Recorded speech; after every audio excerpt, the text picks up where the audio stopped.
আমি স্বাধীনভাবে কাজ করতে পারছি না। অন্যায়ের প্রতিবাদ করলে আমাকে কেউ আপনারা জিজ্ঞাসাও করে না, এবং আমি ধরে দিলেও সেগুলোকে আবার দুর্নীতির সঙ্গে আমাকে আপোষ করতে বলে। আমি করতে রাজি নেই। হিজড়া হয়ে বেঁচে থাকার দরকার নেই। কিছুদিন আগেই পূর্ব মেদিনীপুর জেলা পরিষদের খাদ্য কর্মাধ্যক্ষ সিরাজ খান বিশ্ব বাংলা টিভির পর্দায় বলেছিলেন, খাদ্য দপ্তরে স্বাধীনভাবে কাজ করতে পারছি না, পদত্যাগ করব। আর তারই স্পষ্ট চিত্র ফুটে উঠল আজ। তৃণমূল ছেড়ে বিজেপিতে যোগদান করলেন তিনি।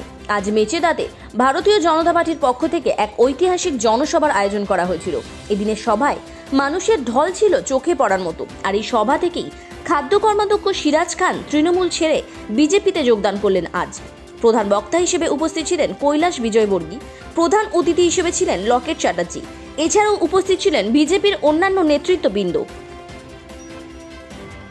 2021-এর পরিবর্তন দেখবেন। মানুষ চেয়েছিল এক মুঠো খেয়ে বেঁচে থাকার, সেটাও মানুষ পায়নি। কর্মসংস্থান নেই।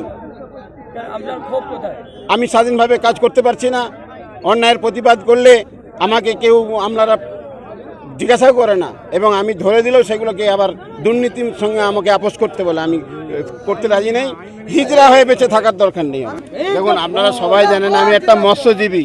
ময়না ডেভেলপমেন্ট করেছি আমি, ময়না মডেল, যেটা মাননীয় মুখ্যমন্ত্রী বলেন যে ময়না মাছ চাষ করতে হবে। আজকে সারা পশ্চিমবাংলায় মাছ চাষ হবে এবং অনেক কর্মসংস্থান বেরোবে। লাখ লাখ ছেলে মেয়েরা কাজ পাবে। 1 টাকাও কাউকে ঘুষ দিতে হবে না। এটা ভারতীয় জনতা পার্টি মোদিজির হাত ধরে এবং আমাদের কৈলাস বিজয়বর্গী সাহেবের হাত ধরে উন্নয়ন হবে পশ্চিমবঙ্গে। আমি দলকে জানিয়েছি, ডিএমকে জানিয়েছি, জেলা পরিষদের সভাধিপতিকে জানিয়েছি, কিন্তু কোনো কিছুই হয় না। খালি আমলারা আসে, মিটিং করে আর লিখে নিয়ে চলে যায়। তারাই বোঝে, কাউকে মানুষকে পর্যন্ত বুঝতে দেয় না। আজকে বলছে সংখ্যালঘুদের কাজ করেছেন। মমতা ব্যানার্জি কী করেছেন?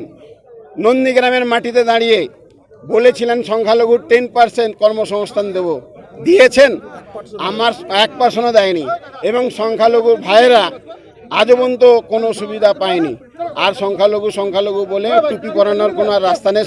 সংখ্যালঘুর ভাইয়েরাও জেনে গেছে।